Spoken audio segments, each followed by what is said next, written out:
Hi, it's Tonya. This summer, I've featured episodes from various shows on the Carbon Almanac Podcast Network. In July, I shared an episode from the Carbon Almanac Collective, a podcast about the team who created the Carbon Almanac. In August, I shared an episode from Generation Carbon, the podcast for kids ages 6 through 10.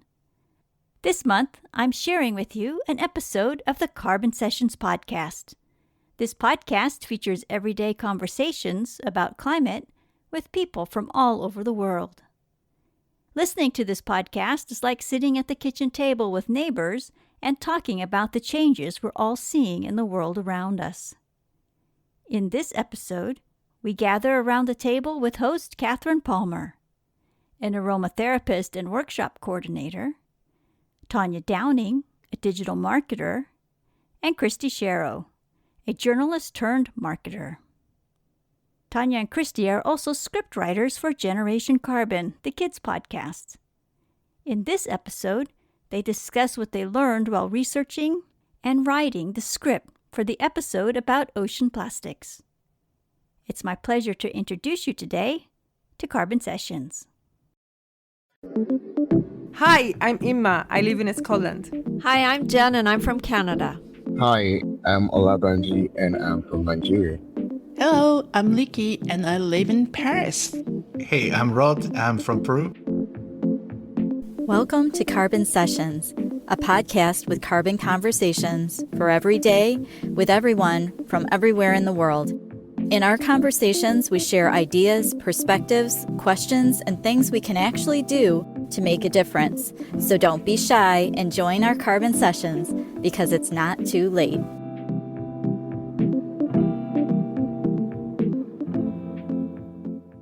Hi, I'm Katherine. Hi, I'm Tonya. Hi, I'm Kristy. So I really loved the episode you two wrote about ocean plastics for the Generation Carbon podcast for the kids. I thought it was so cute, and I loved how that you incorporated facts about ocean plastics into a really fun kids episode. And so tell me about how you researched it. Like, what cool things did you find? Or Yeah. So first of all, Kristy and I feel like this is worth mentioning, have been friends since we were in grade school. So we've known each other for a very long time. And this project has been the first time that we've really gotten to talk regularly in a very long time. So it's been just really awesome and special to reconnect with Kristy. And I felt like working on the script together was a really nice way to commemorate working on the project together. So for research, I just went gung-ho researching cephalopods, ocean life. I really kind of zoned in on octopuses and cephalopods, but yeah, just learned everything I could. Yeah, you did a lot of really good research, Tonya. And by the way, thank you for saying that, Katherine, about the script. That means a lot to hear. It was really fun to be a part of. So when we were researching it, Tonya did really take the reins, and she found all of these cool articles and started listening to this audiobook, or maybe you read it. I think you did audio though, and just started sharing all of this stuff. And it was really fascinating to learn both about the octopus, which was what we decided to center the story on, but then also in parallel to that, learning about ocean plastics, and that whole side of things was very eye-opening too. Yeah, super eye-opening. Like, some of the things that I've learned about ocean plastics, the Great Pacific Plastic Patch, that huge mound of plastic that's just floating out there that's bigger than Texas. Like, that just blew my mind that that's real. And I guess there's one in the Atlantic too that rivals the Pacific one in size. And you realize all the creatures that it affects, like the octopus. And I heard octopi are really smart creatures, actually. They really are. They actually have the IQ and capacity of like a 2-year-old human child, or like a dog, the trainability of a dog. So they're really fascinating creatures. They're mischievous. They keep track of people that have wronged them, or there's this story of an octopus in an aquarium where one of the trainers or the workers it didn't like this worker for whatever reason. So every time the worker would turn his or her back to walk away, it would spit water at it. It was truly upset with this worker and doing it on purpose, they found. So yeah, octopi are super fascinating creatures. And like one of the many creatures under the ocean that are so smart. Like we look at, dolphins and whales and all these, even sharks, they're finding have this intelligence that we never gave them credit for. It's just makes me really sad how we're, polluting their home so that they're not even standing a chance. Yeah, I completely agree. I think that was one of the eye-opening pieces of knowledge that I learned throughout creating this script. Once we decided to choose an octopus as our main character, which we chose because of some of the things Tonya mentioned of it being mischievous and smart, and we just thought it would be a fun character, we were looking at where this octopus should live. And I don't know where an octopus would typically live. I don't know much about it. So I started doing research, and it did not take long to learn that many are living in human trash right now. And there are a lot of pictures of it, a lot of information on it. But with human trash becoming increasingly common in the ocean, sometimes it's easier to find than something like a seashell for a home. So, Tonya, I don't know if you knew that before, but I know for me that was a big moment to learn more about that. No, absolutely. It was eye-opening. And I think we kind of jokingly were feeling really bad about collecting seashells and stuff because we learned that that's an actual problem for octopus, that they sometimes will wear like shells to cover themselves or protect themselves, and they're not able to find them as much anymore. So they've started using ocean plastics and coffee cans and things that make their way from landfills to the bottom of the sea. So it's very sad. Yeah. And then on top of those potentially harming them, like there was one picture that I remember from the beginning of our research where an octopus was living inside of a piece of broken glass. So on top of something like that potentially hurting them, some of the ocean plastics can be leaking chemicals that are harmful for them as well. So was it hard to write it so that it relates to kids? Like this is such a huge problem and it feels really daunting, like all this plastic in the oceans. Like how is it to write something that would relate to kids? I think just working on the Generation Carbon podcast, that's the biggest challenge, is just that while I don't have kids myself, I love children so much and was a teacher for a very long time. And we want to protect them from big, scary stuff. We don't want to, talk about these things with them. It's especially when, it's generations before them that have been mostly creating this problem. It's a really big challenge to figure out how to talk about it with little kids. I think personally, I believe so much that they'll benefit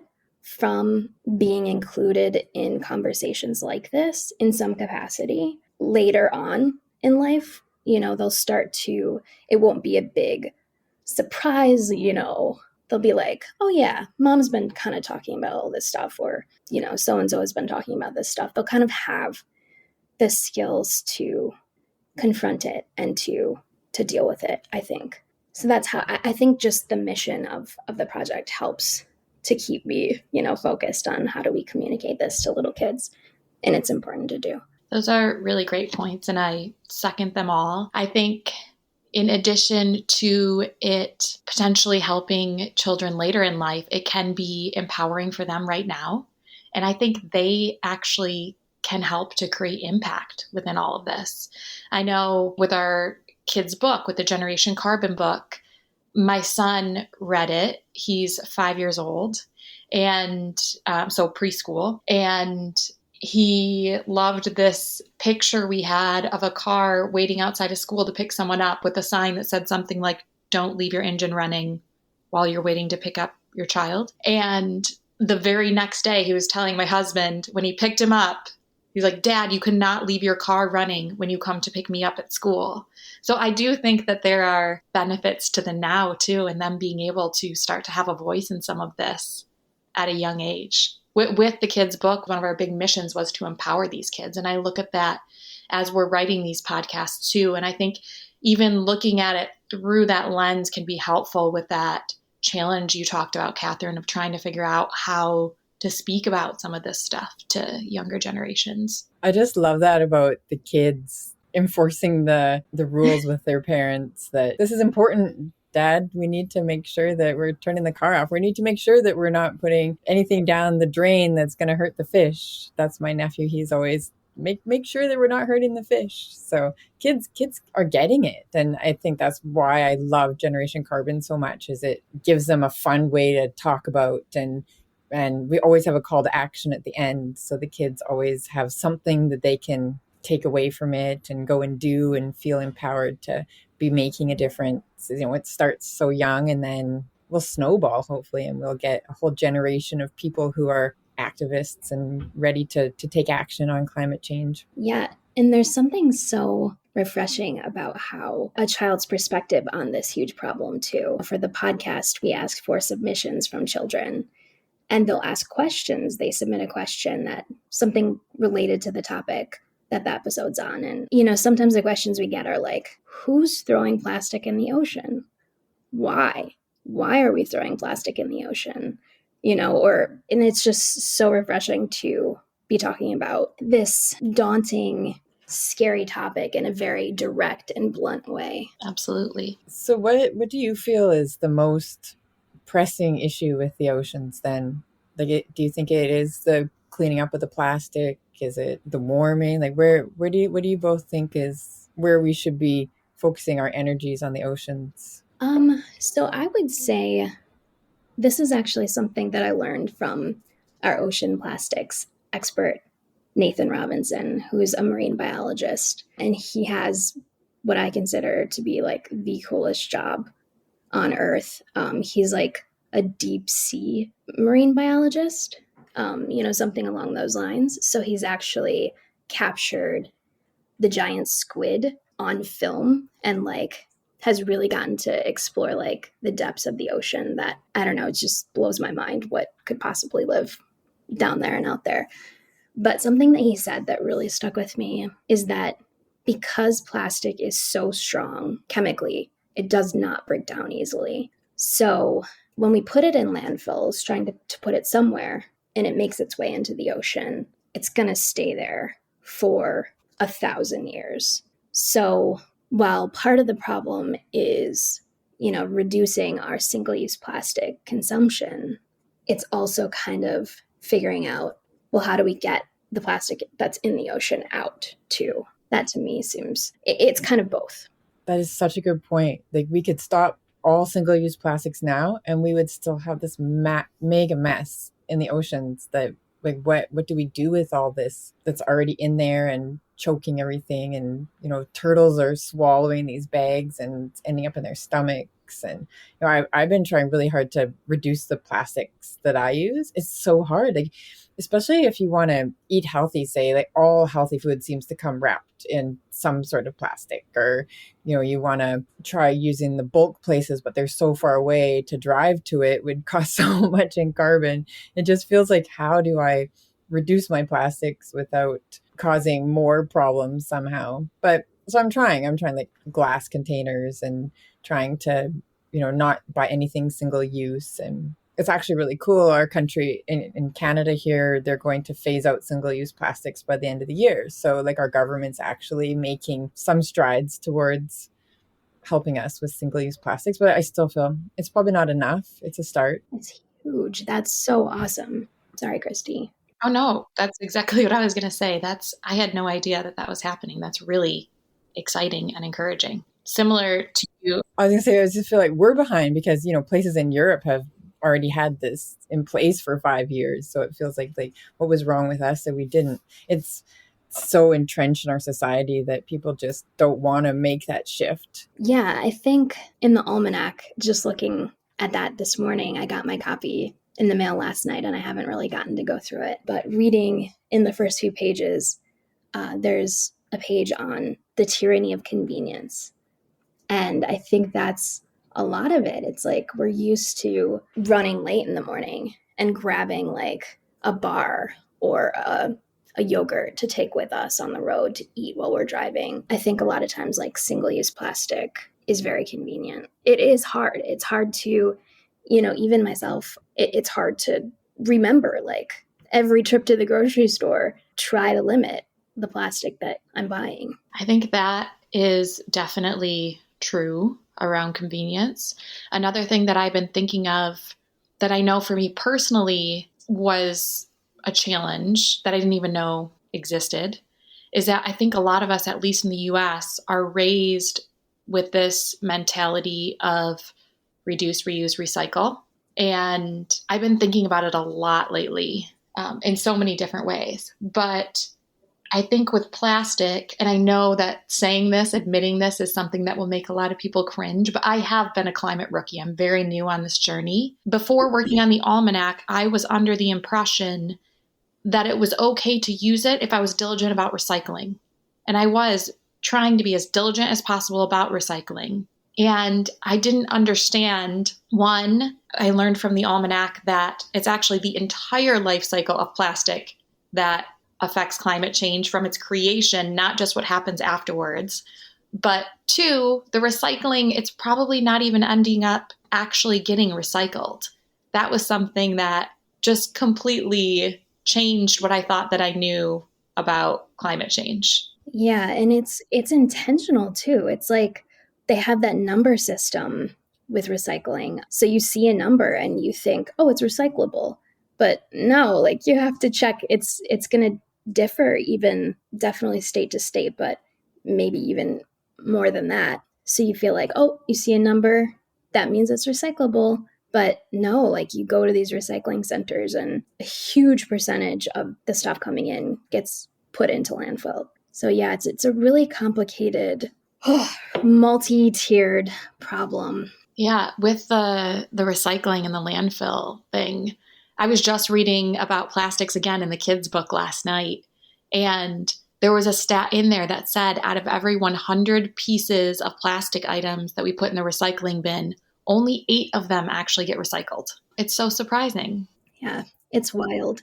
And then you spend, like, before working on this project, I can't tell you how much time I spent rinsing out, letting peanut butter containers soak to get the peanut butter out, because I have this vision that this plastic container is going to go to the recycling center. And while it's being processed, the peanut butter is going to like gunk up the gears, and I'm going to, single-handedly destroy the plastic recycling plant when likely it doesn't even make it to that machine.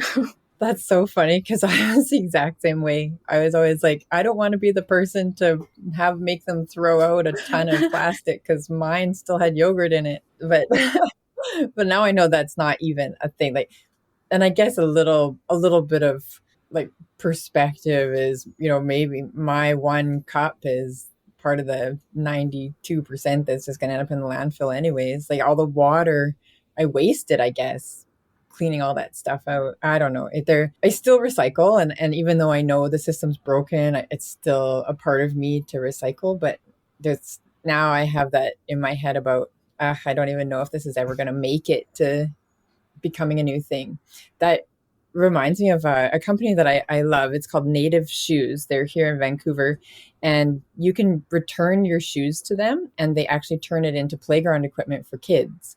So I was thinking, like, as one solution, when companies start taking back their product, like that's something I want to support. I think that's really a cool way. Like I think it's called Cradle to Cradle, where the company that makes the thing, and Native Shoes actually makes all their shoes out of recycled plastic.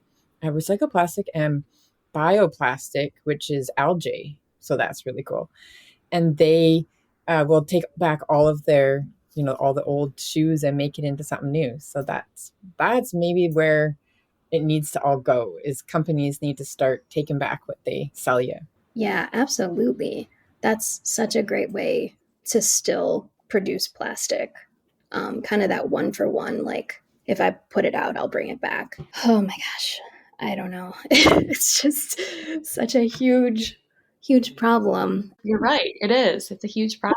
I mean, it feels like where do you even start? Yeah. Where could we start? Like, for people listening, where could we start if recycling is broken? Actually, I was thinking of this kind of before we came on today. And it is overwhelming to think of where we could start. But I think, and again, I'm coming from the lens of a climate rookie, I think the one first step that is very important is to just get informed. And that's where I think something like the Almanac comes in.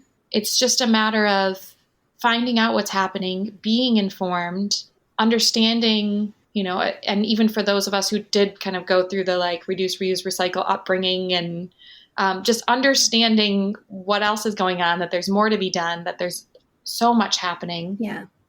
And then starting to have conversations around it. Absolutely. I always think all of life's problems come back to ego. And I think something that has really helped me be able to talk about this stuff more is just that sometimes I might sound like an idiot talking about this. Like, I may not have all of the science right, or all of the reasonings in a super clear, logical argument, but just to kind of not let that stop me or make me shy away from having those conversations. And I think actually today I had a conversation with somebody that I was really afraid to have because I knew that I don't know their stance on climate change. She was asking about the book and I told her about it the best I could. And I would have been really scared to do that before, but I think that is kind of important. Just kind of those conversations that don't feel super comfortable. But I also think supporting organizations that are trying to manage the fishing gear that's left in the oceans and things and remove it from the oceans or are trying alternatives to plastic, I think could be a really effective way, kind of just thinking more systemically, let's target these people at the top. Yeah, and there's also a lot of really good organizations that are working to try to clean up the plastics of the ocean. I don't remember which company it was, but they had put out a contest of who could create something that would start vacuuming up the Great Pacific Plastic Patch and, things like that, where getting more people involved and looking into the bigger picture and the bigger problem. I think those are both great points around supporting organizations and those who are doing the work. And Tonya, I've definitely felt the same way in terms of climate conversations and being involved there. I think it can be easy to feel, especially if you're with someone who knows a lot about it, has known about it for a long time, it can be easy to feel like maybe there's not space to be a part of those conversations. But to your point, it's so important that we all just start talking about it. Like we say in the kids' book, it doesn't have to be perfect, but we do need to start. It feels like a very heavy topic, so it doesn't always feel appropriate to bring up, But if it was maybe kind of normalized, something that we all made a conscious effort to do all the time, we could just we could make it more casual. Mm-hmm. And the conversations are so important for, getting the ball rolling on finding solutions. It just takes some people riffing and chatting and suddenly, one idea leads to the next. And you have a company there's a really cool company that's making fabric out of algae. And it started from a conversation. Two people are like, hey, this is neat. What can we do with this? And, it starts with a conversation, which is so powerful. That's very cool. I would love to learn more about some of these companies that are out there. Does anyone know where is there a central place where some of this might be located, or a blog somewhere, or... I'm glad you asked, because a lot of these companies are being showcased in the Daily Difference. So if you subscribe to the email, then you'll get... Nice. Awesome. Okay. Yeah, that's where I'm learning about most of them is through that, is these neat things like the fungi that people are using as building material. I had no idea that you could use fungi to make something that's as strong as steel. That blows my mind. It's incredible. So yeah, so many good resources that are all here at our fingertips. You've been listening to Carbon Sessions, a podcast with carbon conversations for every day with everyone from everywhere in the world. We'd love you to join the Carbon Sessions so you too can share your perspectives from wherever you are. This is a great way for our community to learn from your ideas and experiences, connect, and take action. If you want to add your voice to the conversation, go to thecarbonalmanac.org/podcasts and sign up to be part of a future episode. This podcast is also part of the Carbon Almanac Network. For more information, to sign up for the emails, to join the movement, and to order your copy of the Carbon Almanac, go to thecarbonalmanac.org. Be sure to subscribe and join us here again, as together we can change the world. Thank you for joining us today. See you next time.